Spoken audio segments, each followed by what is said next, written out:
les décennies qui viennent. Il y a un petit continent qui est au sud de l'Europe, où on voit surtout les gens arriver des côtes libyennes sur des bateaux.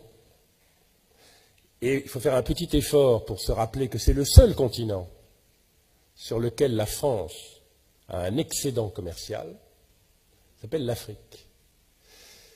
Et l'Europe, la France, ils ont un atout assez important pour l'Afrique, grâce à l'Afrique.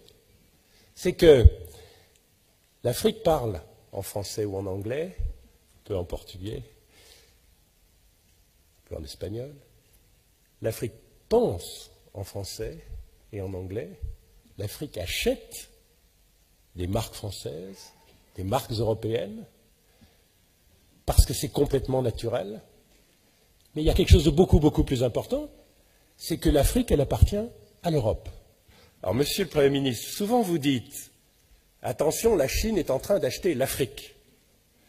Tout est en train de. Aujourd'hui, vous prenez le stock de capital investi en Afrique. Numéro 1, la Grande-Bretagne. Numéro 2, la France. Numéro 3, les États-Unis. Numéro 4, l'Espagne. Numéro 5, le Portugal.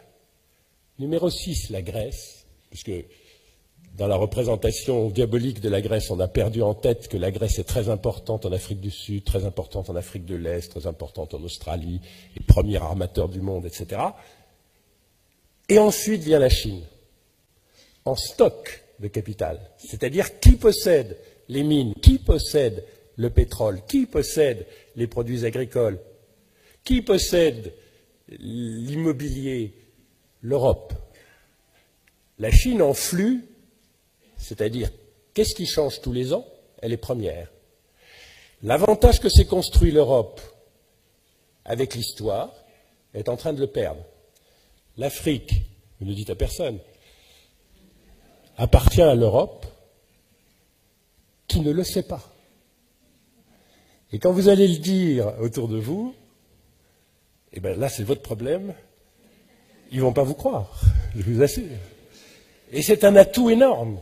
Elle n'appartient pas encore à la Chine, elle n'appartient pas encore à l'Inde, elle n'appartient pas encore au Brésil, et chose un tout petit peu plus préoccupante, elle n'appartient toujours pas aux Africains. Mais les Français ont un don comme personne, et le président de la République en particulier. D'ailleurs, objectivement, tous les présidents de la République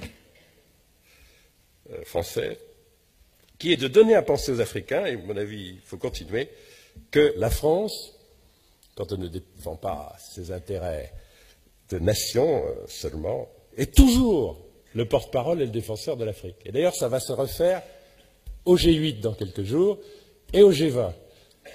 Jouez de ça, simplement parce qu'ils sont 2 milliards et parce qu'aujourd'hui déjà, il y a beaucoup plus d'Africains qui parlent français que de Français. Et je fais l'hypothèse que 100% des Français parlent français.